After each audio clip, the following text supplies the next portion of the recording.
Prologue. Mr. Grey peeked around the corner and surveyed the corridor.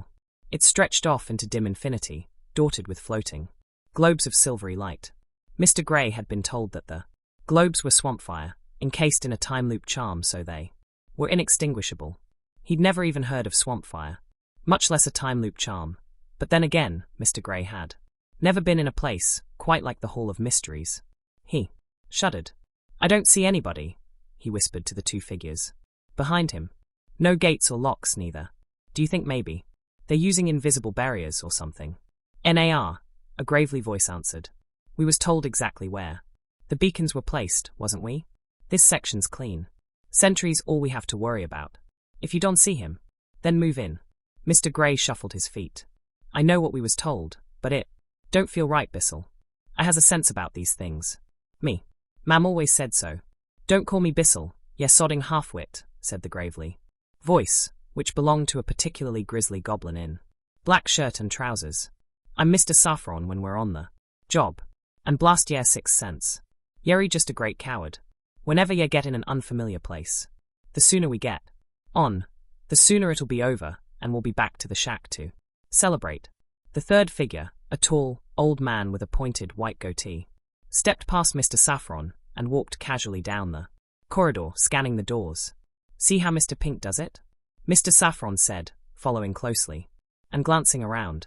"Knows to trust his information, he does. No sentry, no problems. Right, Mr. Pink?" Mr. Grey trailed behind Mr. Saffron, frowning massively and watching the mysterious doors. There were hundreds, maybe thousands of them along the endless corridor. None had names or markings of any kind. In the lead, Mr. Pink could be heard counting softly under his breath. "Why do I have to be Mr. Grey?" Mr. Grey said petulantly. "Nobody likes grey. It's hardly even a colour at all." The goblin ignored him. After several minutes, Mr. Pink stopped walking. Mr. Saffron and Mr. Grey halted behind him, looking around the corridor with furrowed brows. "Can't be the place, Mr. Pink," the goblin said. "There's no doors in this section at all." "Are ye sure ye counted?" "All right. I counted right," Mr. Pink said. He glanced down at the floor, and then scuffed at a section of the marble tile with his toe. There was a chip in the corner of one of the tiles. Mr. Pink grunted and knelt down. He probed the broken corner with a finger. He nodded to himself, then hooked his finger into the hole and gave a tug. A rectangular section of the tile floor popped upwards, pulled open by Mr. Pink's tugging finger. He heaved, and the rectangular chunk of floor slid upwards like a long, vertical drawer, rising with a grating rumble until it touched the ceiling. It shuddered into place. It was as wide and tall as a door, but only a few inches thick. Mr. Grey peered around it and could see the endless corridor of the Hall of Mysteries stretching away behind it. "How'd you know that was there?" Mr. Saffron demanded, slitting his eye up at Mr. Pink. "She told me," Mr. Pink responded, shrugging. "She did she? Anything else you might know that you hain't told us about yet?" "Just enough to get us there," Mr. Pink replied. "You're the lock breaker, Mr. Grey is the heavy hand, and I'm the mapper. We all know what we need to know, and nothing else." "Yah, I remember," the goblin grumbled. "Let me get on with it then, won't ya?" Mr. Pink stood aside as Mr. Saffron moved closer to the slab of mysterious stone. He studied it carefully, squinting and muttering. He laid one of his huge ears against it and tapped here and there. Finally, he reached into a pocket of his black shirt and produced a complicated device made of dozens of brass loops. He unfolded one and peered through it at the stone slab. "Hardly worth the effort, really," he muttered. "It's a homunculus lock. Only opens when a predefined set of factors is present. Could be it only opens when a red-headed lass sings the national anthem of Atlantis at 3 o'clock on a Thursday, or when the light of the setting sun is reflected from a cracked mirror onto a goat's eye, or when Mr. Grey hawks a bogey onto a purple newt.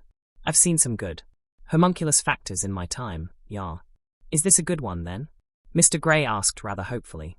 The goblin grinned, showing lots of tiny pointed teeth. "It's like Mr. Pink says, isn't it? We all knows what we need to get the job done." He reached into another pocket and produced a tiny glass vial filled with red powder. Carefully, the goblin uncorked the vial and upended the contents onto the floor before the stone slab. The powder swirled and eddied as it fell, so that as it hit the ground, it formed an unnaturally regular pattern. Mr. Grey peered down and saw that it had formed the shape of a skeletal hand with one finger pointing toward the slab. Mr. Saffron produced a tiny brass tool and muttered, "Aculumos." A narrow beam of greenish light glowed from the end of the tool. The goblin squatted and carefully laid the tool across the bony hand so that the light pointed at the exact angle of the pointing, skeletal finger. Mr. Grey gasped and took a step backwards. Seen in the carefully arranged light of Mr. Saffron's tool, the rough stone surface of the slab was no longer random. The play of light and shadow revealed an ornate engraving of a grinning skeleton surrounded by dancing, impish shapes. The skeleton's right hand was outstretched, forming something like a door handle. The left hand was missing, and Mr. Pink shuddered again, realizing it was the shape formed in red powder on the floor. "It's a danse macabre," Mr. Saffron said, studying the engraving. "A dance of death, revealed with powdered dragon's blood and cavern light." "Yeah, it's a good one." "Grey, is it unlocked then?" Mr. Pink asked briskly. "Never was locked," the goblin replied. "We just had to know where to grasp." "Feel free to do the honors, Mr. Pink." The tall, bearded man approached the slab, careful not to block the greenish light. He reached forward and wrapped his hand around the outstretched fist of the skeletal engraving. He turned it, producing a low, grinding click. The engraved shape of the door swung inwards, revealing a large, dark space and a sound of distant, dripping water. Cold air pushed out of the opening, filling the corridor and ruffling Mr. Saffron's black shirt. Mr. Grey shivered as the sweat on his forehead went cold. "Where's that go to? That space isn't even here, if you know what I mean." "Of course it isn't," Mr. Saffron replied tersely, but he was clearly shaken as well. "It's the hidden depository. We was told about it, just like everything else. That's where the chest is. Come now, we haven't much time." Mr. Pink descended the terraces, leaving the goblin to scramble after him. They studied the object for a moment, and then Mr. Pink placed his wand between his teeth. He bent down, grasping the object, and nodded for the goblin to grasp the other side. It was surprisingly light, though, crusted with calcium and mineral. Clumsily, they carried the object between them, hefting it up the terraces.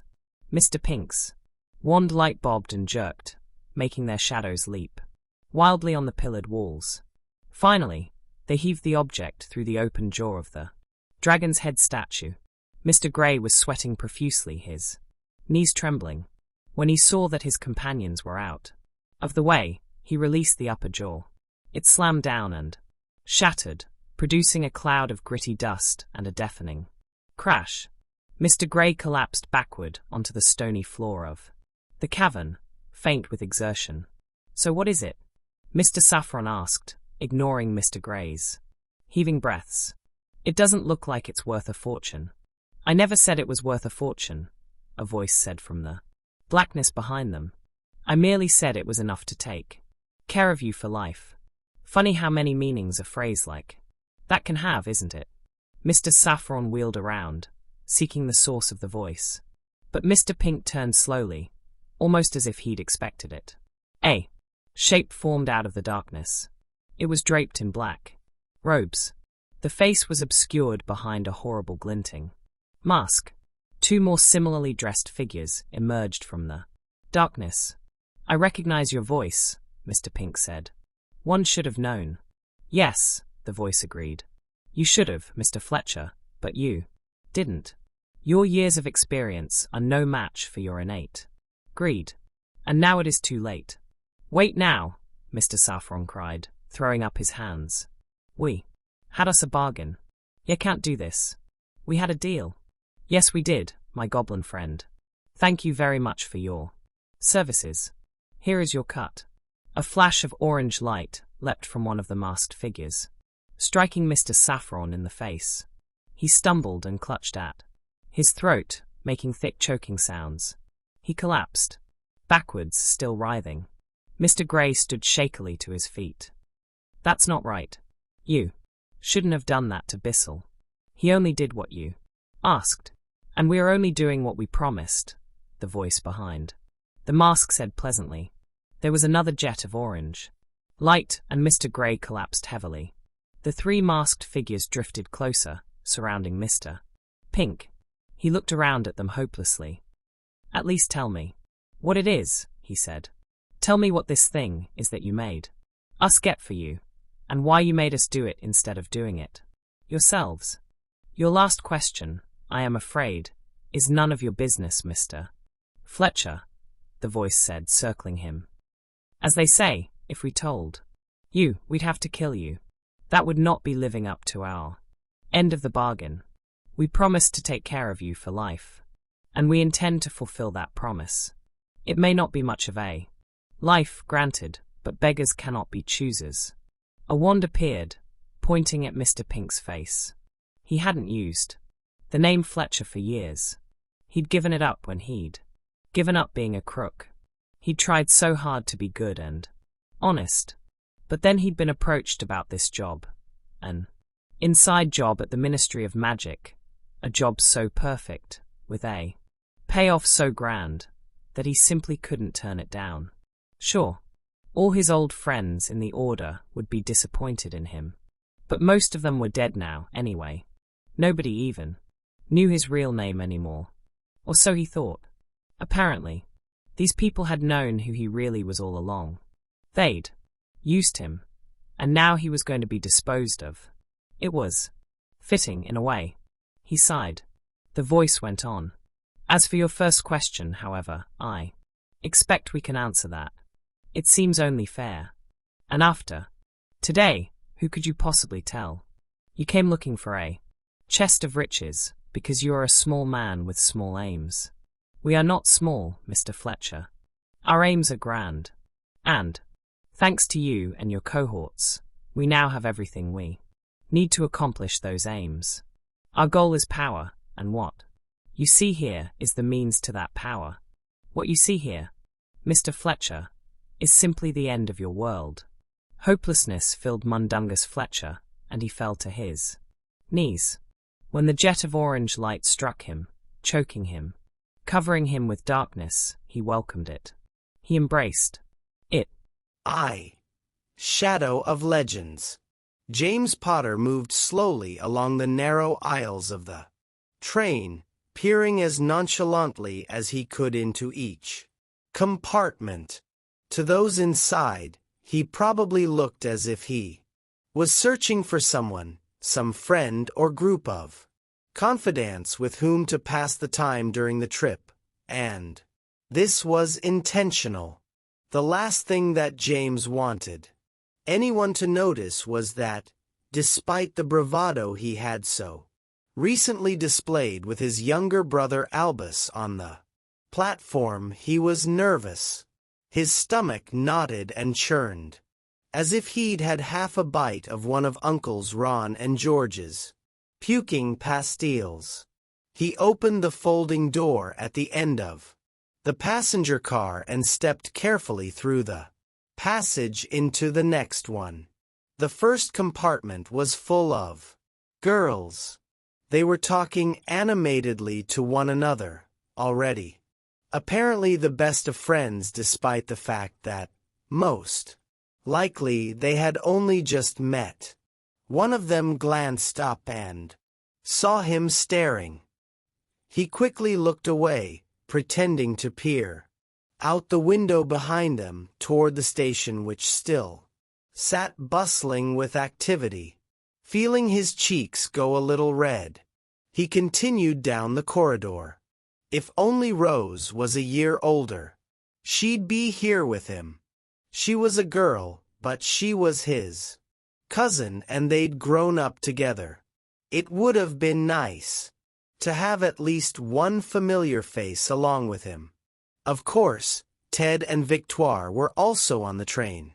Ted, 7th year, had been so quickly absorbed into a noisy throng of returning friends and classmates that he'd barely had time to wave and wink at James before disappearing into a crammed compartment from which emanated the thump of music on a sleek new wireless.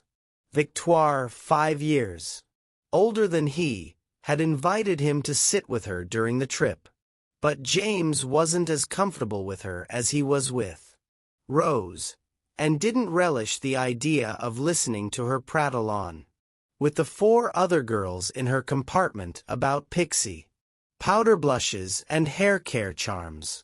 Being part Vila, Victoire had never had any problem making friends of either gender quickly and effortlessly. Besides, something in James felt that he needed to assert himself as an individual, straight off, even if the thought left him feeling nervous and lonely. It wasn't that he was worried about going to Hogwarts. Exactly. He'd been looking forward to this day for most of his life, ever since he was old enough to understand what it meant to be a wizard, ever since his mum had told him of the school he'd one day attend, the secret school that witches and wizards attended to learn magic. He was positively itching with anticipation of his first classes, of learning to use the brand new wand that he carried proudly in his backpack. More than anything, he was looking forward to Quidditch on the Hogwarts pitch, getting on his first real broom, trying out for the team, maybe, just maybe. But that was where his excitement began to melt into cold anxiety. His dad had been the Gryffindor Seeker, the youngest one in Hogwarts history. The best he, James, could hope for was to match that record. That's what everyone would expect of him, the firstborn son of the famous hero. He remembered the story, told to him dozens of times, although never by his own dad, of how the young Harry Potter had won his first golden snitch by virtually jumping off his broom, catching the golden ball in his mouth and nearly swallowing it. The tellers of the tale would always laugh uproariously, delightedly, and if Dad was there, he'd smile sheepishly as they clapped him on the back. When James was 4, he found that famed snitch in a shoebox in the bottom of the dining room hutch. His mum told him it'd been a gift to Dad from the old-school headmaster. The tiny wings no longer worked, and the golden ball had a thin coat of dust and tarnish on it, but James was mesmerized by it. It was the first snitch he had ever seen close up. Seemed both smaller and larger than he'd imagined, and the weight of it in his small hand was surprising. This is the famous snitch, James thought reverently, the one from the story.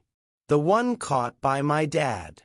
He asked his dad if he could keep it, stored in the shoebox when he wasn't playing with it, in his room. His dad agreed easily, happily, and James moved the shoebox from the bottom of the hutch to a spot under the head of his bed, next to his toy broom. He pretended the dark corner under his headboard was his Quidditch locker.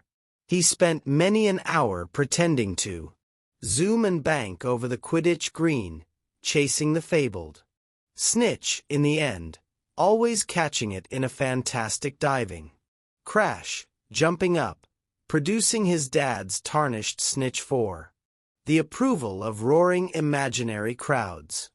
But what if James couldn't catch the snitch, as his father had done? What if he wasn't as good on the broom? Uncle Ron had said that riding a broom was in the Potter blood as sure as dragons breathed fire, but what if James proved him wrong?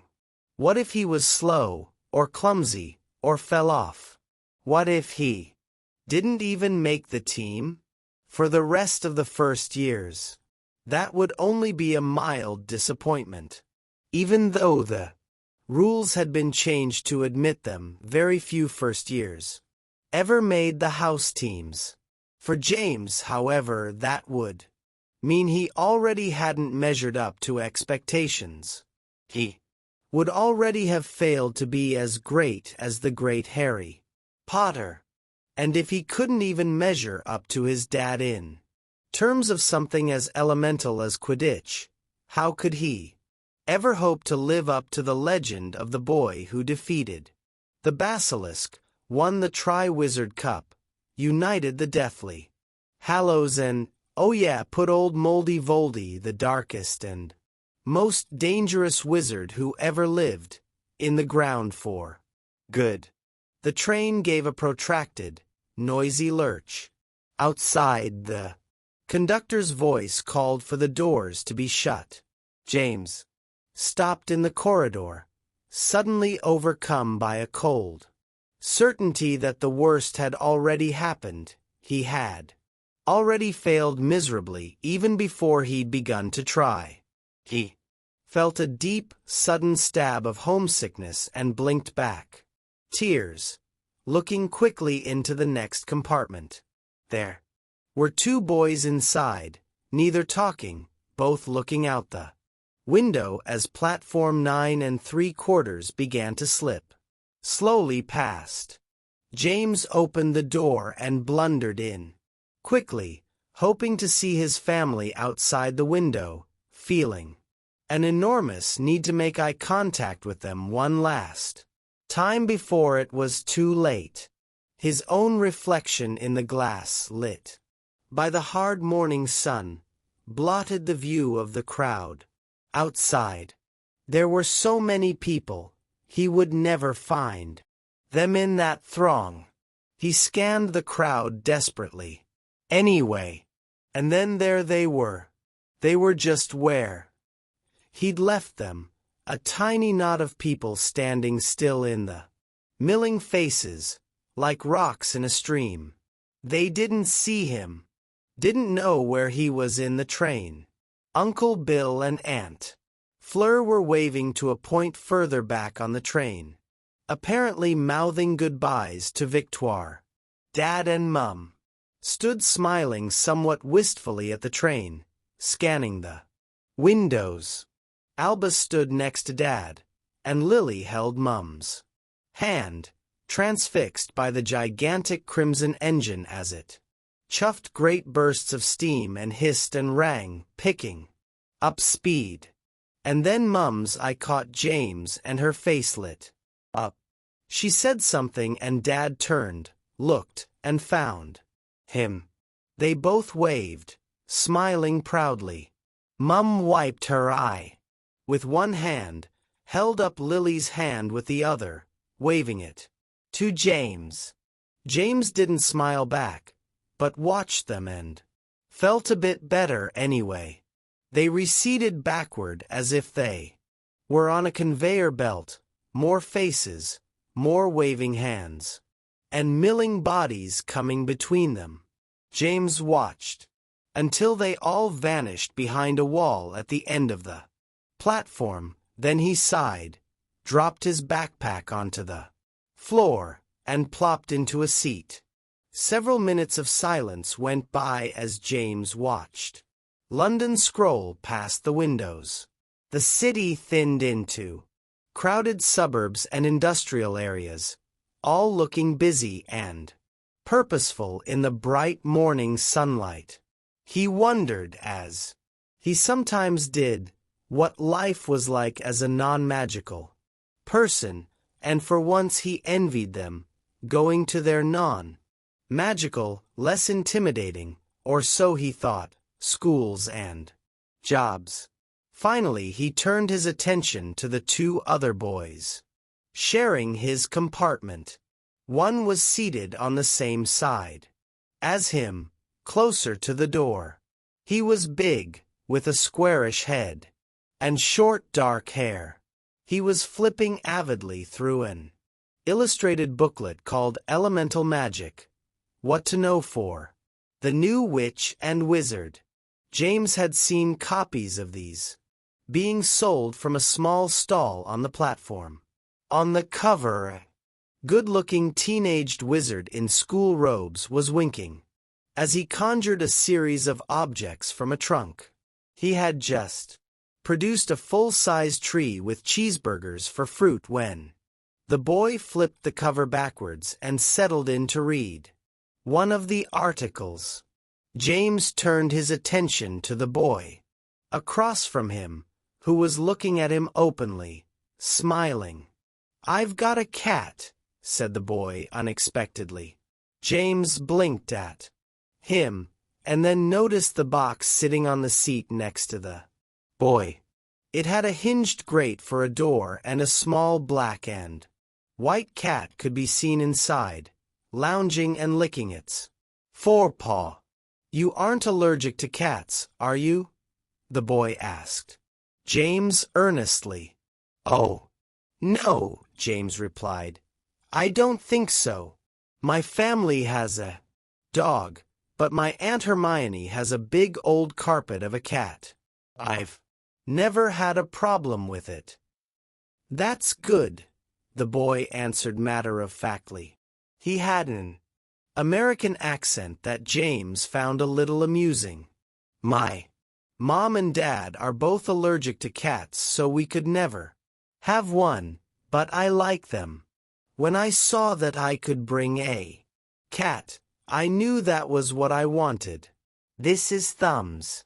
He has extra toes, see? One on each paw. It's not particularly magical, I suppose, but it makes him interesting." "What'd you bring?" "I've got an owl. He's been in the family for a few years. Big, old barn owl with plenty of miles on him. I wanted a frog, but my dad says a boy should start school with an owl. He says there's no more useful animal for a first year, but I think he just wanted me to have one because he had one." The boy grinned happily. "So your dad is a wizard, too?" "Mine isn't. Neither is my mom. I'm the first in my family. We just found out about the magical world last year. I could hardly believe it. I always thought magic was the sort of thing that happened at little kids' birthday parties. Guys in tall black hats pulling silver dollars out of your ear. Stuff like that. Wow. Have you known you were a wizard all your life?" "Pretty much.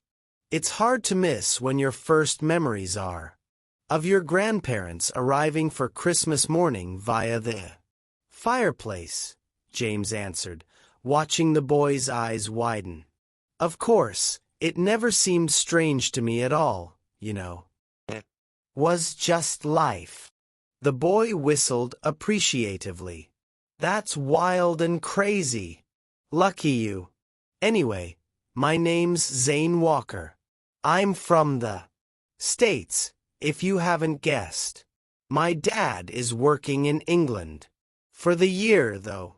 He works on movies, which isn't as exciting as it sounds.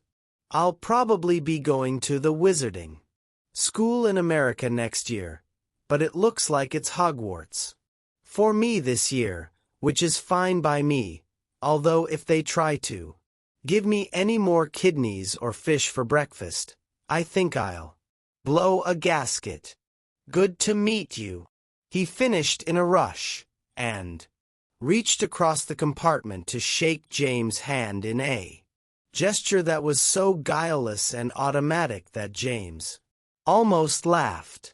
He shook Zane's hand happily, relieved to have so quickly made an acquaintance.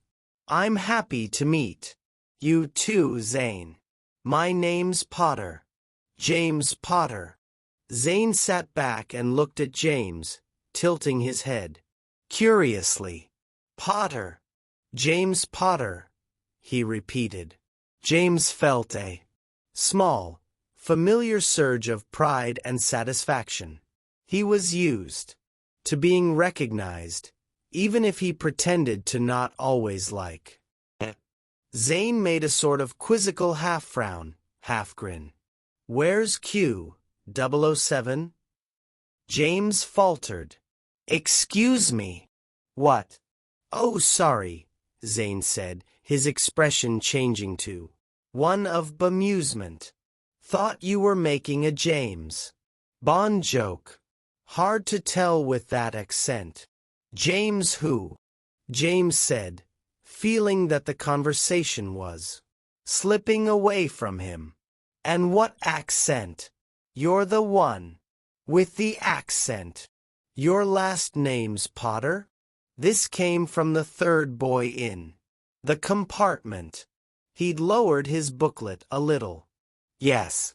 James Potter. Potter, Zane said in a fairly ridiculous attempt at an English accent. James Potter. He raised his fist next to his face, index finger pointed toward the ceiling like a pistol. Are you related to this Harry Potter kid? Said the bigger boy, ignoring Zane. Only I'm reading about him right here. In this brief history of the magical world article. Seems like he was a pretty big deal. He's not a kid anymore, James laughed. He's my dad.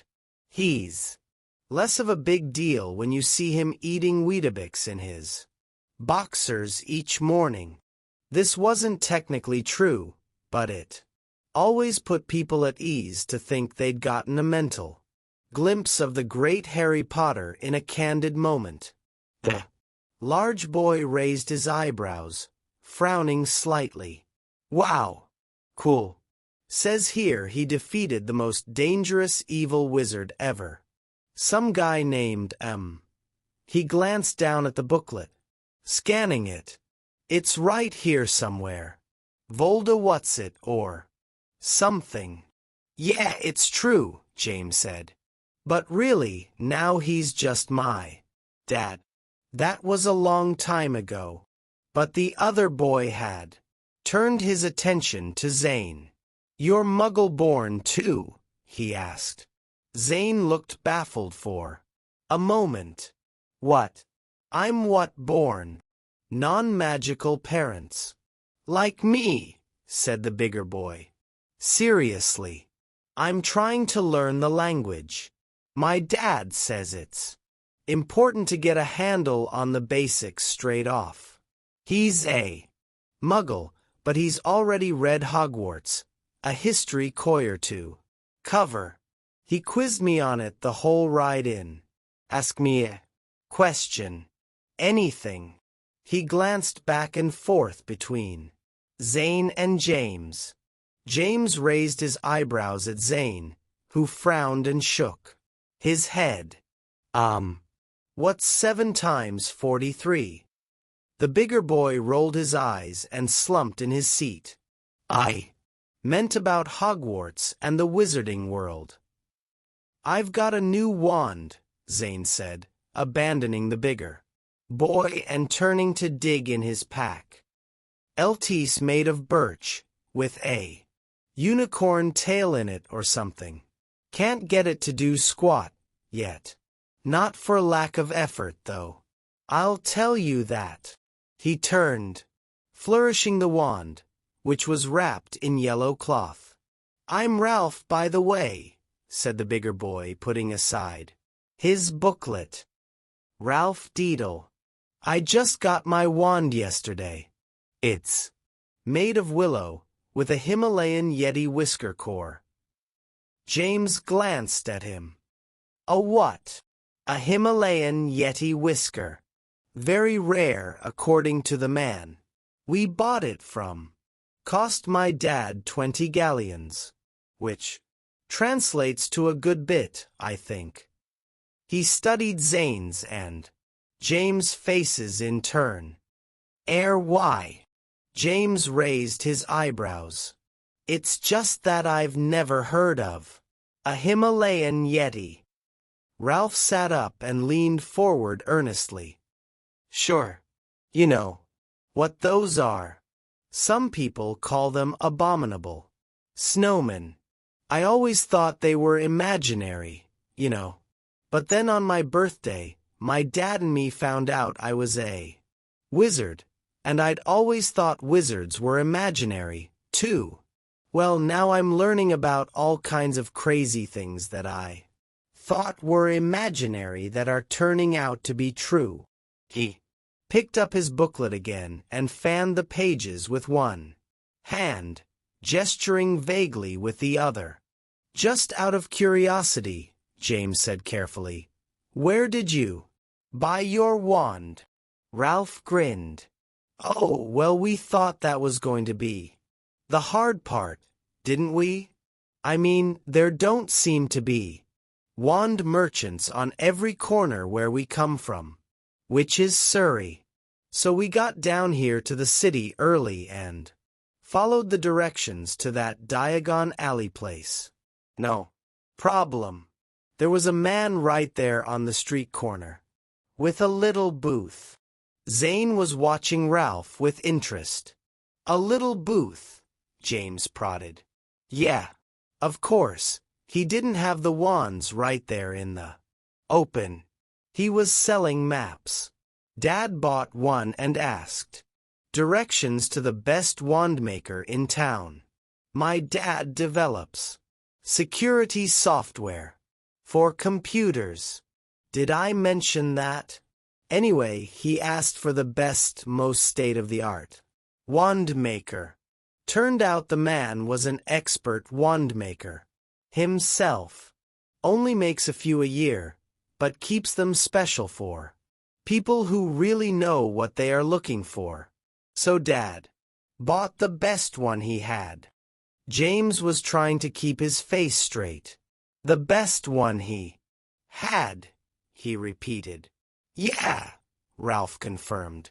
He dug in his own backpack and pulled out something about the size of a rolling pin, wrapped in brown paper. The one with the Yeti core, James confirmed.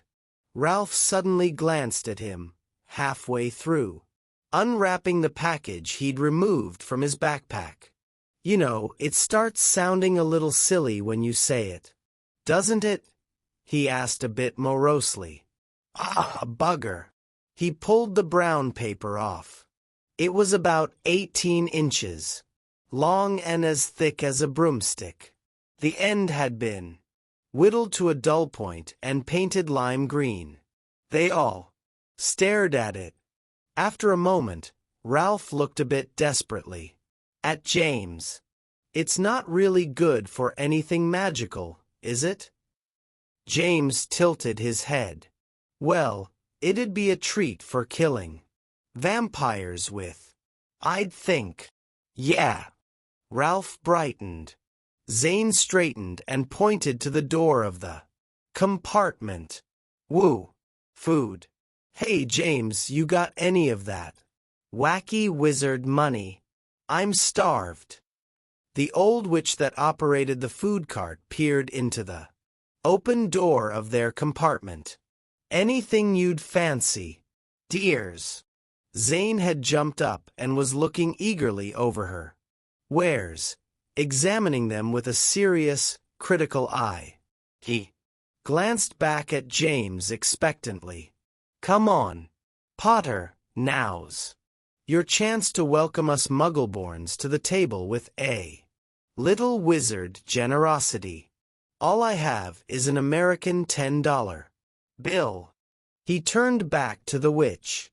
You don't take American greenbacks, do you? She blinked and looked slightly aghast. American green. Excuse me. Drat. I thought not, Zane said, wiggling his upturned palm towards James.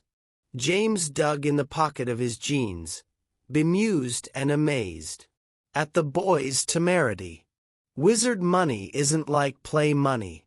You know, he said reproachfully, but there was a smile in his voice. Ralph looked up from his booklet again, blinking.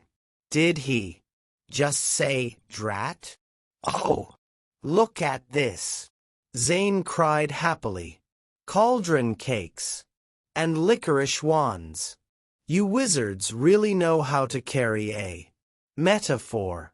L/Swizzards, I mean. Heh. James paid the witch and Zane flopped back into his seat, opening a box of licorice wands.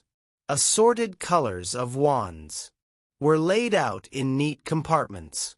Zane produced a red one, brandished it, and then flicked it toward Ralph.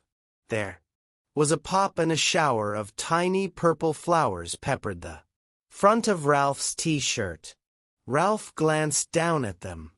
"Better than I've gotten out of my own wand yet," Zane said, biting off the end of the wand with gusto. James was surprised and pleased to find that he wasn't nervous anymore, or at least not much.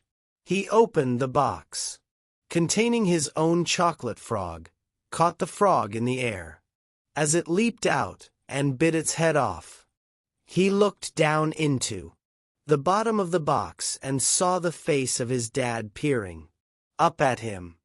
"Harry Potter, the Boy Who Lived," ran the caption at the bottom of the card. He took the card out of the box and handed it to Ralph. "Here, a little something for my new Muggle-born friend," he said as Ralph took it. Ralph hardly noticed. He was chewing, holding up one of the tiny purple flowers. "I don't know for sure," he said, looking at it, "but I think these are made out of meringue." After the initial rush of excitement and worry, then the whirlwind of making new acquaintances, the rest of the train ride seemed remarkably mundane. James found himself in turns either acting as a tour guide for his two new friends or having their conversation explained to him wherever they centered on Muggle life and concepts. He found it incredible that they had apparently spent a great chunk of their lives watching television. Whenever they weren't watching it, it seemed that they and their friends were playing games on it, pretending to drive racing cars or go on adventures or play sports. James had, of course, heard of television and video games, but having had mostly wizard friends, he'd assumed Muggle children only engaged in those activities when there was absolutely nothing better to do. When he asked Ralph why he'd spent so much time playing sports on the television instead of playing them in real life, Ralph merely rolled his eyes, made an exasperated noise, and then looked helplessly at Zane. Zane had clapped James on the back and said, "James, buddy, it's a Muggle thing. You wouldn't understand." James, in turn, had explained as best he could about Hogwarts and the magical world. He told them about the unplottable nature of the castle, which meant it couldn't be found on any map by anyone who didn't already know its location. He described the schoolhouses and explained the house point system Dad and Mum had told him about. He tried as best he could to explain Quidditch, which seemed to leave both of them confused and frustratingly unenthusiastic. Zane had had the ridiculous idea that only witches rode brooms, apparently based on a movie called The Wizard of Oz. James tried very patiently to explain that both wizards and witches rode brooms and that it wasn't at all a girly thing. Zane, apparently sensing the consternation this was causing, went on to insist that all witches were supposed to have green skin and warts on their noses, and the conversation quickly deteriorated.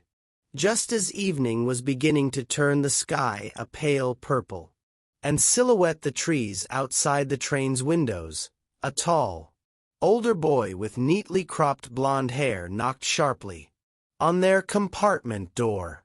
"Hogsmeade Station straight ahead," he said, leaning in with an air of brisk purpose. "You Fellows will want to be getting your school robes on. Zane frowned and raised his eyebrows at the boy. We will. Will we? He asked. It's almost 7 o'clock. Are you quite sure? He pronounced the word quite with his ridiculous English accent. The older boy's brow darkened very slightly. My name is Stephen Metzger, 5th year, prefect.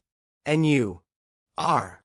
Zane jumped up, offering the boy his hand in a parody of the gesture he'd shown James at the beginning of the trip. Walker. Zane Walker. Happy to meet you, Mr. Prefect. Stephen glanced down at the proffered hand, and then decided with an apparently great effort to go ahead and shake it. He spoke to the compartment at large as he did so. There will be a dinner in the Great Hall promptly upon your arrival on the school grounds. School robes are required. We'll assume by your accent, Mr. Walker, he said, retracting his hand and looking bracingly at Zane, that dressing for dinner is a relatively new concept. No doubt you'll catch on fast. He caught James' eye, dropped a quick wink, and then disappeared down the corridor. No doubt I shall, Zane said cheerfully. James helped Ralph and Zane make sense of their robes. Ralph had put his on backwards, making him look to James like the youngest cleric he'd ever seen. Zane, liking the look, had turned his around on purpose, proclaiming that if it wasn't the style yet, it soon would be. Only when James had insisted that it would be disrespectful to the school and teachers did Zane reluctantly agree to turn it back around. James had been told repeatedly and in great detail what would happen when they arrived. He knew about Hogsmeade Station, had even been there a few times when he was very young, although he had no memories of it. He knew about the boats which would ferry them across the lake and had seen dozens of pictures of the castle. Still, he discovered that none of that had quite prepared him for the grandness and solemnity of it. As the tiny boats glided across the lake, drawing V-shaped wakes on the glassy water, James stared with a kind of wonder that was perhaps even greater than that felt by those with him who hadn't come believing they knew what to expect. The sheer bulk of the castle amazed him as it rambled and clumped on the great rocky hilltop. It soared upwards in turrets and ramparts, each structural detail lit on one side by the blue of the approaching night, on the other by the golden rose of the setting sun. A galaxy of windows dotted the castle, glowing a warm yellow on the shaded sides, glittering like sunfire on the lit. The massiveness and weight of the sight seemed to press down on James with a pleasant awe, going straight through him and down, down, into its own reflection, deep in the mirror of the lake. There was one detail he hadn't expected, however. Halfway across the lake, just as conversation had begun to spring up again among the new students, and they began to hoot excitedly and call to each other across the water, James noticed another boat on the lake. Unlike the ones he and his fellow first-years rowed in, it wasn't lit by a lantern, nor was it approaching the castle. It was pointed away from the lights of Hogwarts, a larger boat than his own, but still small enough to be nearly lost in the dim shadows at the edge of the lake. There was one person in it, lanky and thin, almost spider-like. James thought it looked like a woman. Just as he was about to turn away and forget the decidedly unremarkable sight, the figure looked up at him suddenly, as if aware of his curiosity. In the darkening light, he was almost sure their eyes met, and a totally unexpected coldness came over him. It was indeed a woman. Her skin was dark, her face bony, hard, with high cheeks and a sharp chin.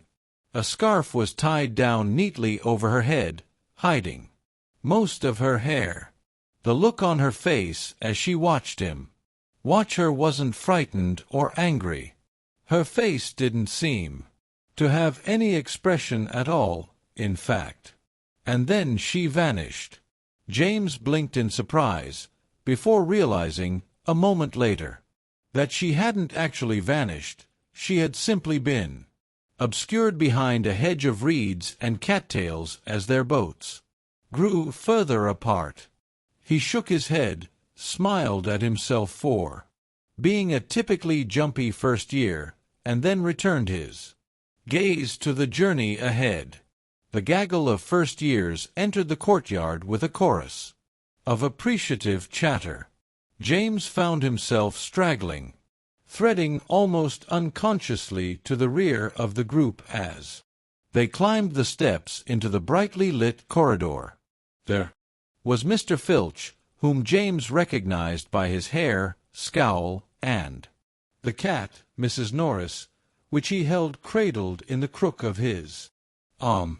Here were the enchanted staircases, even now creaking and grinding into new positions to the mingled delight and trepidation of the new students. And here, finally, were the doors into the great hall, their panels gleaming mellowly in the light of the chandeliers. As the students congregated there, conversation faltered to silence. Zane, standing shoulder to shoulder with Ralph, who was nearly ahead, taller, turned and looked over his shoulder at James, waggling his eyebrows and grinning. The doors creaked and swung inwards, light and sound pouring out through them as they revealed the great hall in all its splendor. The 4 long house tables were full of students, hundreds of faces grinning, laughing, chattering, and cappering. James looked for Ted, but couldn't find him in the throng. The tall, slightly gawky teacher who'd led them to the doors turned and faced them, smiling disarmingly.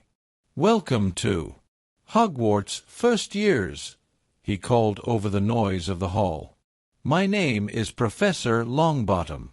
You'll be sorted into your houses straight off. Once that's done, you'll find your table, and dinner will be served. Please follow me." He turned with a flap of his robes and proceeded briskly down the center of the great hall. Nervously, the first years began to follow, first in a shuffle, then in a brisk trot, trying to keep up. James saw the heads of Ralph and Zane crane back, their chins pointing higher and higher. He'd almost forgotten about the enchanted ceiling. He looked up himself, but only a little, not wanting to look like he was too impressed. The higher he looked, the more the ceiling beams and alcoves retreated into transparency, revealing a stunning representation of the outside sky. Cold, brittle looking stars glittered like silver dust on jeweler's velvet, and off to the right, just over the Gryffindor table, the half-moon could be seen, its giant face looking both mad and jolly. "Did he say his name was Longbottom?" Zane said to James, out of the corner of his mouth. "Yeah, Neville Longbottom." "Wow," Zane breathed. "You Brits really have a thing to learn about subtlety. I don't even know where to start with a name like that." Ralph shushed him as the crowd began to quiet, noticing the first years lining up along the front of the hall. James looked along the table on the dais, trying to pick out all the teachers he knew about. There was Professor Slughorn, looking just as fat and ridiculously baroque as his parents had described. Slughorn, James recalled, had come on as a temporary teacher during his parents' time, apparently reluctantly, and then simply never left. Next to him was the ghostly Professor Binns, then Professor Trelawney, blinking owlishly behind her gigantic spectacles. Further down the table, recognizable by his size, James could see he sat on a stack of 3 enormous books, was Professor Flitwick. Several other faces James didn't recognize were scattered about, teachers who'd come since his parents' time, and were therefore relatively unfamiliar. No sign of Hagrid, but James had learned that he was off among the giants again with Grop, and wouldn't return until the following day. Finally, at the center of the table just then, standing and raising her arms, was Minerva McGonagall, the headmistress. "Welcome returning students and welcome new students," she said in her piercing, rather tremulous voice, "to this first banquet of this new year at Hogwarts School of Witchcraft and Wizardry." A cheer of happy acknowledgement went up from the seated students behind James. He glanced back over his shoulder, scanning the crowd. He saw Ted seated, hooting through his cupped hands, surrounded by a group of somehow impossibly handsome and beautiful older boys and girls at the Gryffindor table. James tried to smile at him, but Ted didn't notice. As the cheers diminished, Professor McGonagall continued, "I'm glad to see you are all as excited to be here as are your teachers and school staff. Let us hope that this spirit of mutual understanding and unity of purpose accompanies us throughout the school year." She eyed the crowd, picking out certain individuals. James heard scattered scuffling and the marked silences of conspicuous guilty grins. "And now," the headmistress went on, turning to watch as a chair was carried onto the stage by 2 older students. James noticed that one of them was Stephen Metzger, the prefect they'd encountered on the train. "As is our proud tradition on the occasion of our first gathering, let us witness the sorting of our newest students into their respective houses. First years, will you please approach the platform? I will be calling your names individually. You will approach the platform and have a seat." James tuned out the rest. He knew this ceremony well, having quizzed his parents endlessly about it. He had been, in the previous days, more excited about the sorting ceremony than he had been about anything else. In truth, he recognized now that his excitement had actually masked a numbing, terrible fear. The sorting hat was the first test he'd have to pass in order to prove he was the man his parents expected him to be, the man the wizarding world had already begun to assume he was. It hadn't quite hit him until he'd seen the article in the Daily Prophet several weeks earlier.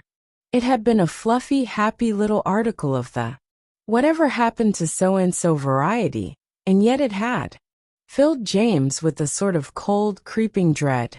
The article summarized the ongoing biography of Harry Potter, now married to his school sweetheart, Ginny Weasley, and announced that James, the firstborn son of Harry and Ginny Potter, was to be attending his first year at Hogwarts.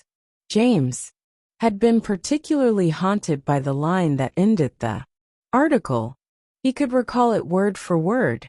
"We at the Daily Prophet, along with the rest of the magical world, wish young Mr. Potter all the best as he moves on to fulfill and perhaps even surpass the expectations any of us could hope to have of the son of such a beloved and legendary figure." What would the Daily Prophet, or the rest of the wizarding world, think of the son of the beloved and legendary figure if he sat on that chair, and the sorting hat proclaimed him Something other than a Gryffindor? Back on platform 9 3/4, James had confided this very fear to his dad. There isn't any more magic in being a Gryffindor than there is in being a Hufflepuff or a Ravenclaw or a Slytherin. James, Harry Potter had said, squatting down and putting his hand on the boy's shoulder. James had pressed his lips together, knowing his dad would say something like that. Would that have comforted you back when you were getting ready to sit on the chair and put that hat on your head? He'd asked in a low, serious voice. His dad didn't answer, only pressed his lips together, smiled ruefully and shook his head. But I was a worried, superficial little get back then, James, my boy. Try not to be like me in that regard, okay? We know great witches and wizards from all the houses. I'll be proud and honored to have my son in any of them. James had nodded, but it hadn't worked. He knew what his dad really wanted and expected despite the talk. James was to be a Gryffindor, just like Mum and Dad, just like his uncles and aunt, just like all the heroes and legends he'd been told about since he was a baby, all the way back to Godric Gryffindor himself, greatest of all the founders of Hogwarts. And yet now, as he stood, watching the Sorting Hat being produced and held aloft by the skinny arms of Headmistress McGonagall, he found that all his fears and worries had somehow drained away. He'd had a sort of idea during the last few hours. Now it came fully to the front of his mind. He had assumed all along that he had no choice but to compete with his father and try to fill his enormous shoes. His subsequent terrible fear had been that he would be unequal to the task, that he would fail. But what if there was another option? What if he simply didn't try? James stared ahead, unseeing, as the first students were called to the chair, as the hat was lowered onto their heads, almost hiding their intensely curious, upturned eyes. He looked like a statue of a small boy with his father's unruly black hair and his mother's nose and expressive lips. What if he simply didn't try to live up to the giant shadow cast by his dad? Not that he wouldn't be great in his own way. It would just be a very different way. A decidedly /v fair f/or a //y different way. And what if that started here? Right here on the platform, on his first day being proclaimed. Well, something other than a Gryffindor. That would be all that mattered. Unless James Potter, the voice of the headmistress, rang out with her distinctive rolled R on his last name. He startled, looking up at her as if he'd forgotten she was there. She looked 100 feet tall, standing there on the platform, her arm held out ramrod straight, and holding the Sorting Hat over the chair, casting a triangular shadow onto it. He was about to move forward and climb the short flight of steps to the platform when a noise broke out behind him. It shocked and worried him for a moment. He was irrationally afraid that somehow his thoughts had gotten out and betrayed him, that it was the noise of the Gryffindor table standing booing him. But it wasn't the sound of booing. It was the sound of applause, polite and sustained, in response to the calling of his name. James turned to the Gryffindor table, a smile of gratitude and happiness already lighting his face. But they weren't the ones applauding. They sat there rather blankly. Most of their heads were turned toward the source of the sound. James turned, following their eyes. It was the Slytherin table. James felt rooted to the spot. The entire table was looking at him with pleasant smiles, everyone open, happy, applauding. One of the students, a tall, very attractive girl with wavy black hair and large, sparkling eyes, was standing. She clapped lightly but confidently, smiling directly at James. Finally, the other tables began to join in, first in dribs and drabs, and then in a sustained, rather puzzled ovation. Yes, yes, thank you, Headmistress McGonagall called over the applause. That will be enough. We are all quite happy that we have young Mr. Potter here with us this year. Now, if you'll please resume your seats. James began his ascent of the dais while the applause died down. As he turned and sat down on the chair, he heard the headmistress mutter, "So we can finish this and have dinner before the next equinox." James turned to look up at her, but saw only the dark maw of the sorting hat coming down on top of him. He closed his eyes tightly and felt the cool softness of the hat cover his head, slipping down over his brow. Instantly, all other sounds stopped. James was in the mind of the hat, or perhaps it was the other way around. It spoke, but not to him. "Potter James, yes. I've been expecting this one. The third Potter that's come under my brim. Always difficult, these." It mused to itself, as if it enjoyed the challenge. "Courage. Yes, as always, but courage is cheap in the young. Still good. Gryffindor stock, just like the ones before." James' heart leaped. Then he remembered the thought he'd had standing before the dais, and he faltered.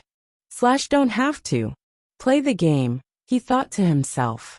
"Slash don't have to be a Gryffindor." He thought of the applause, thought of the face of the pretty girl with the long, wavy black hair standing beneath the green and silver banner. "Slytherin, he thinks," the hat spoke in his head. "Considering. Yes, always that possibility as well. Like his father. He'd have made a great Slytherin, but hadn't the will.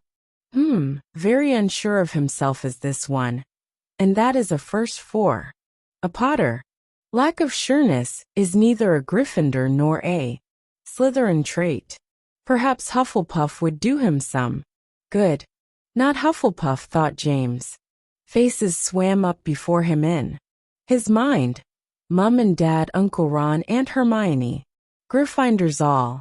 Then they faded and he saw the girl at the Slytherin table smiling, applauding. He heard himself thinking, as he had thought minutes earlier, Slash could be great. In a different way, an intentionally different way. Not Hufflepuff, Perhaps you're right. Yes, I see it now. Confused you may be, but uncertain you are not. My initial instincts are correct as always. And then aloud the sorting hat called out the name of his house. The hat was whipped off his head, and James had actually thought he'd heard the word Slytherin still echoing from the walls, actually looked with sudden horror toward the green and silver table to see them applauding, when he realized it was the table beneath the Crimson Lion that had jumped up and applauded. The Gryffindor table cheered loudly and raucously, and James realized how much more he liked that than the polite, practiced applause he'd gotten earlier. He leaped from the chair, ran down the steps, and was enveloped amongst the cheers. Hands patted his back and reached out to shake his and high-five him. A seat near the front opened for him, and a voice spoke in his ear as the cheers finally subsided. "Never doubted it a minute, mate," the voice whispered. Happily, James turned to see Ted give him a confident nod and a slap on the back before settling back to his seat. Turning back to watch the rest of the sorting ceremony, James felt so suddenly perfectly happy that he thought he might split right down the middle. He didn't have to follow exactly in his dad's footsteps, but maybe he could start doing things deliberately differently tomorrow. For now he gloried in the knowledge that Mum and Dad would be thrilled to know that he, like them, was a Gryffindor. When Zane's name was called, he trotted up the steps and plopped on the chair, as if he thought it was going to take him on a roller coaster ride. He grinned as the shadow of the hat fell over his head, and it had no sooner done so than the hat cried out Ravenclaw. Zane raised his eyebrows and rocked his head back and forth in a cheerfully mystified way that brought a peal of laughter from the crowd even as the Ravenclaws cheered and beckoned him to their table. The rest of the first years made their way to the dais and the house tables filled out appreciably. Ralph Deedle was one of the last to climb up and sit on the chair. He seemed to shrink a bit under the hat as it thought for a surprisingly long time. Then with a flourish of its peak the hat announced Slytherin. James was stunned. He had been sure that at least one, if not both, of his new friends would end up seated next to him at the Gryffindor table. Neither of them had joined him, however, and one of them, the one he least expected, had become a Slytherin. Of course, he conveniently forgot that he himself had almost succeeded in getting sent there. But Ralph, a Muggle born if ever there was one, he turned and saw Ralph seating himself at the table on the far side of the room, being patted on the back by his new housemates. The girl with the sparkling eyes and the wavy black hair was smiling again pleasantly welcomingly. Maybe Slytherin house had changed, he thought. Dad and Mum would hardly believe it. Finally, Headmistress McGonagall put the sorting hat away. First years, she called. Your new house is your home, but we are all your family. Let us enjoy competitions wherever we may find them, but never forget where our ultimate loyalties lie. And now, she pushed her spectacles onto her nose and addressed the crowd over them. Announcements. As always, the Forbidden Forest is off limits to students at all times. Please be sure that this is not a merely academic preference. First years may ask any older students except for Mr. Ted Lupin and Mr. Noah Metzger, whose counsel you might wish to avoid on the matter what they can expect if they determine to ignore this rule. James let the rest of the announcements roll over him as he scanned the faces of the crowd. Zane at the Ravenclaw table had pulled a bowl of nuts in front of him and was determinedly working his way through it. Across the room, Ralph caught James' eye and gestured wonderingly at himself and his new housemates, seeming to ask James if it was all right. James shrugged and nodded noncommittally. Leaving us with one last order of business, the headmistress finally said, to the accompaniment of a few brave cheers. Some of you may have noticed that there is one empty chair amidst your teachers here on the dais. Rest assured that you shall have a defense against the dark arts professor, and that he is indeed a uniquely qualified and gifted expert on the subject. He will be arriving tomorrow afternoon, along with a full complement of fellow teachers, students, and associates, as part of a year-long international magical summit between his school and ours. I will expect you all to turn out tomorrow afternoon in the main courtyard for the arrival of the representatives from Alma Alaran and the United States Department of Magical Administration. Sounds of mingled excitement and derision erupted in the hall as the students instantly turned to discuss this rather remarkable turn of events with their fellows. James heard Ted say, "What is some old Yank gonna be able to tell us about the dark arts? What channel to watch them on?" There was a chorus of laughter. James turned around looking for Zane. He found him, caught his eye, and pointed at him. Shrugging, "Your people are coming here," he mouthed. Zane clapped his hand over his heart and saluted with the other. In the midst of the debate, dinner appeared on the long tables and James, along with the rest of Hogwarts, dug in with fervor. It was nearly midnight by the time James made his way to the portrait of the fat lady marking the entrance to the Gryffindor common room. Password, she sang out. James stopped short, letting his green backpack slip off his shoulder and thumped to the floor. No one had told him any passwords. I don't know the password yet. I'm a first year. I'm a Gryffindor, he added lamely. Gryffindor you may be, said the fat lady, looking him up and down with an air of polite patience, but no password, no entry. Maybe you could give me a little hint this time? James said, trying to smile winningly. The fat lady stared at him levelly. You seem to have some unfortunate misunderstanding of the nature of the term. Password, my dear. There was a commotion on the moving staircase nearby. It swung into view and settled, lurching slightly at the end of the landing. A group of older students clambered up, laughing and shushing each other conspicuously. Ted was among them. Ted, James called in relief. I need the password. A little help. Ted saw James as he and the others approached. Genus Solaris, he said, and then added to one of the girls in the group. Hurry it up, Petra, and don't let Noah's brother see you. She nodded, brushing past James as the portrait of the fat lady swung open to reveal the firelit glow of the common room. James began to follow her in when Ted threw an arm around his shoulder, turning him around and bringing him back out onto the landing. My dear James, you can't imagine we're going to let you toddle off to bed at such an early hour, do you? There are Gryffindor traditions to think about for Merlin's sake. What? James stammered. It's midnight. You know that, do you? Commonly known in the Muggle world as the witching hour, Ted said instructively. A misnomer, of course, but the witching and wizarding pulling tricks on unsuspecting Muggle countryfolk hour is just a bit too long for anyone to remember. We like to call it simply raising the Wocket.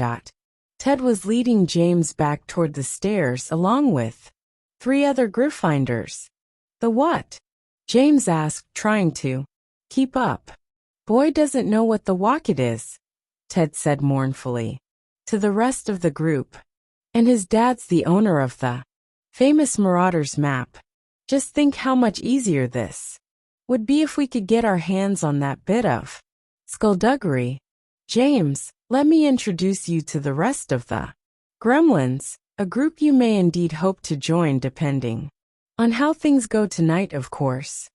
Ted stopped, turned, and threw his arm wide, indicating the 3 others skulking along with them.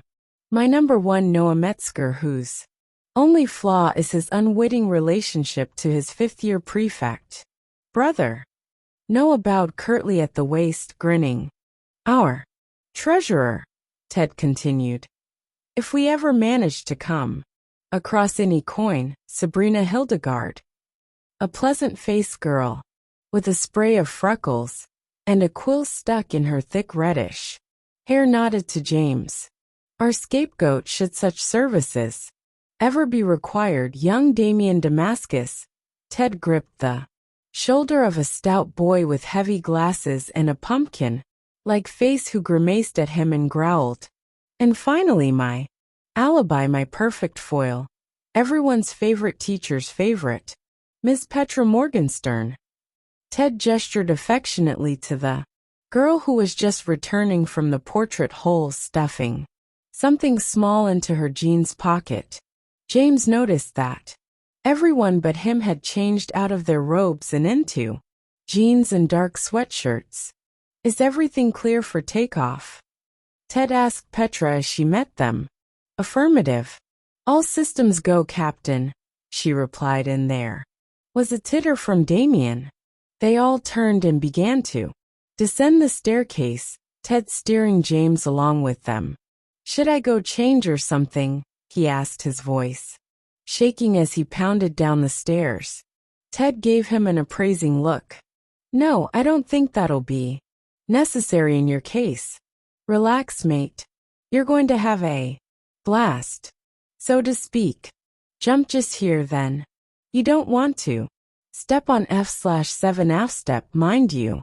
James jumped his backpack, swinging from his shoulder, feeling himself pulled along, partly by the group's enthusiasm, but mostly by Ted's grip. On his elbow, he landed on the floor of a long torch-lit corridor and stumbled to keep up. At the end of the hall, the group met 3 more students, all standing in the shadow, thrown by a statue of a gigantic, hunchbacked wizard, wearing a very tall hat. "Good evening, fellow gremlins," Ted whispered as they all clustered together in the shadow of the statue. "Meet James, son of my godfather, some guy named Harry Potter." James grinned sheepishly at the new faces, and then did a double take at the third face in the group. "James, meet our Ravenclaw chapter, Horace, Jennifer, and Young. What's his name?" He turned to Jennifer. "What's his name?" he asked, gesturing at the boy on the end.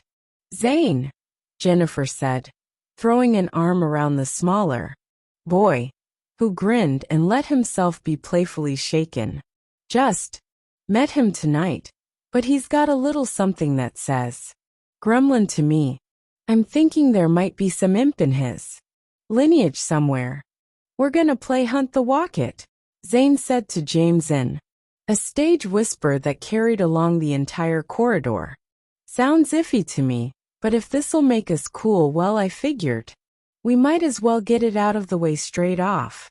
James couldn't tell if Zane was joking, and then he realized it didn't really matter. "Raise the Walk-It," Noah corrected. James decided it was time to impress himself upon the conversation. "So where is this Walk-It? And why are we all crammed into a corner behind a statue?" "This isn't just any old statue," Petra said as Ted shimmied as far between the statue and the wall as he could, apparently looking for something. "This is St. Lochimigus the Perpetually Productive. We only learned his story last year, and it led us to a rather amazing discovery." "Led you, you mean?" Ted said, his voice muffled. Petra considered this and nodded. "True enough," she agreed matter-of-factly. "Back in your father's day," Noah said as Ted scratched around behind the statue, "there were 6 secret passages in and out of Hogwarts. But that was before the battle. After that, a lot of the castle was rebuilt, and all the old secret passages were permanently sealed off. Funny thing about a magical castle, though, it just seems to grow new secret passages. We've only found 2, and those only because of Petra and our Ravenclaw friends here. St. Lochimigus the Perpetually Productive is one of them. It's all right there in his slogan." Noah pointed to the words engraved into the statue's base. "Igiter Comuvio, Kaiti Movia." Ted made a grunt of triumph, and there was a loud click. "You'll never guess where it was this time," he said, puffing. From beneath the statue, with a grind of moving stone, the statue of St. Lochimigus straightened up as much as his humped back would allow, stepped carefully off his plinth, and then walked across the corridor with a slightly bow-legged gait. He disappeared into the door opposite, which James saw was a boys' bathroom. "What's his slogan mean?" James asked as the gremlins began to duck hurriedly into the low doorway on the back of St. Lochimigus' plinth. Noah grinned and shrugged. "When you gotta go, you gotta go." The passage led to a short stairway with rounded stone steps. The gremlins pounded noisily up the steps and then shushed each other as they reached a doorway. Ted creaked the door open a fraction, peering through the crack. A moment later, he pushed the door wide and motioned for the rest to follow him outside. The door opened inexplicably out of a small shed near what James recognized as the Quidditch pitch. The tall Grandstands rose into the moonlight, looking bleak and imposing in the silence. The passage only works one way, Sabrina explained to James and Zane as the group ran lightly across the Quidditch pitch toward the hills beyond. If you go into it, without having come through St. Lochimigus Tunnel first, you just find yourself in the equipment shed. Pretty convenient, since it means that even if we get caught, nobody else can chase us back through the tunnel. Have you gotten caught yet? James asked, puffing along next to her. No, but this is the first time we've tried to use it. We only discovered it at the end of last year. She shrugged as if to say, we'll see how this turns out, won't we? Zane's voice came out of the darkness behind James. Conversationally, what if St. Magic Buns gets done with the loo before we all come back through his hole? James shuddered at Zane's turn of phrase, but admired his logic. It seemed like a question worth asking. That's definitely a question for a Ravenclaw, Noah called back as quietly as he could, but nobody answered. After 10 minutes of skirting the border of a scraggly, moonlit wood, the group clambered over a wire fence into a field. Ted pulled his wand from his back pocket as he approached a patch of rambling bushes and weeds. James followed and saw that there was a low barn hidden among the growth. It was ramshackle, bowed and buried in vines. Alohomora, Ted said, pointing his wand at the large rusted padlock hanging on the door. There was a flash of yellow light. It bloomed out of the lock, and then resolved into the shape of a glowing, ghostly arm that snaked from the padlock's keyhole. The arm ended in a fist with the index finger pointed in the air. It waggled the finger back and forth, reprovingly for a few seconds, and then vanished. Protective charms still in place then, Ted announced. Happily, he turned to Petra, who came forward pulling something out of her jeans pocket. James saw it was a rusted skeleton key. That was Jennifer's idea, Horace, the second Ravenclaw said proudly, although I had wanted it to be a different gesture. Would have been a nice touch, Zane agreed. We figured any magical types that tried to break in here wouldn't think to try anything as boring as a key, Noah explained. We put up disillusionment charms to keep the muggles away, but they don't come out here anyway. It's abandoned. Petra turned the key and pulled away the padlock. The doors of the old barn swung open with surprising silence. Creaky. Doors are for novices, Damien said smugly, tapping the side of his pug nose. James peered inside.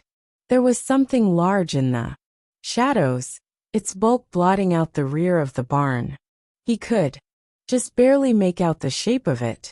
More than anything, it looked like somebody's very antiquated idea of a flying saucer. Cool, Zane cried happily, understanding dawning on him. Raise the wackadoo, you're right, James.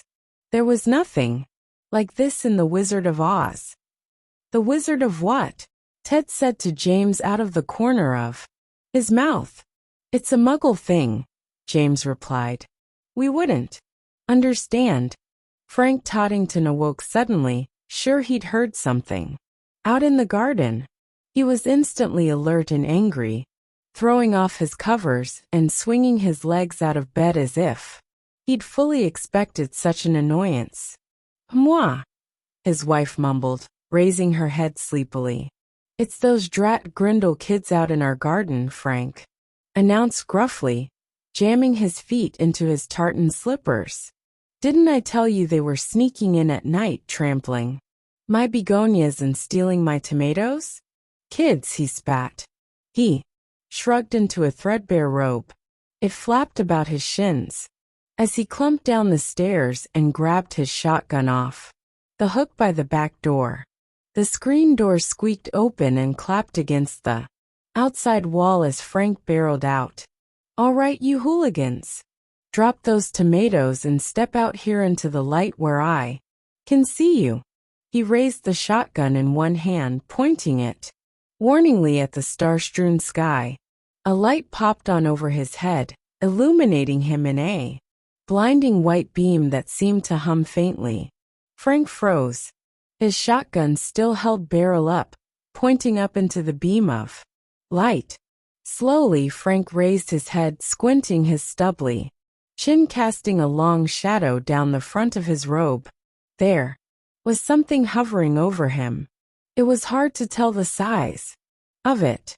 It was simply a round black shape with dim lights dotting the edge. It was turning slowly and appeared to be lowering. Frank gasped, stumbled, and nearly dropped his gun. He recovered and backed quickly away, not taking his eyes from the gently humming object.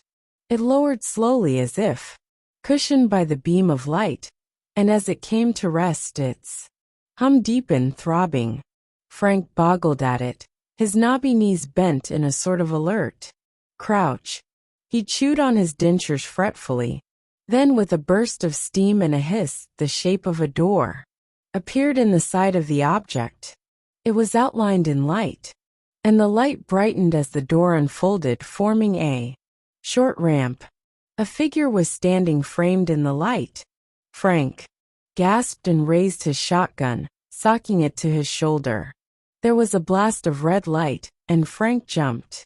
He made to pull the trigger, but nothing happened. The trigger had changed, become a small button instead of the comforting loop of metal. He glanced down at the shotgun, and then held it out in front of him in shock. It wasn't his shotgun at all. It was a small, ratty umbrella with a fake wooden handle. He'd never seen it before. Recognizing he was in the presence of something truly otherworldly, Frank dropped the umbrella and sank to his knees. The figure in the doorway was small and thin. Its skin was a purplish green. Its large head was nearly featureless, with the suggestion of large, almond-shaped eyes barely visible in the glare of light from the open hatchway. It began to walk down the ramp toward Frank, and its footsteps seemed unusually careful, almost awkward. It ducked slightly to clear the doorway. Then suddenly the figure tripped on the lip of the hatch. It stumbled forward, pinwheeling its arms, and seemed about to throw itself upon Frank. He scrambled backwards, desperately terrified. The small figure toppled forward, its disproportionately large head zooming towards Frank, filling his vision. In the moment before Frank blacked out, he was distracted only by the rather strange fact that the figure seemed to be wearing, if nothing else, a fairly ordinary dark green backpack slung over its shoulders. Frank fainted with a look of rather worried confusion on his face. James awoke blearily the next morning. He pried his eyes open, taking in the unfamiliar shapes of his surroundings. He was in a four-poster bed in a large, round room with a low ceiling.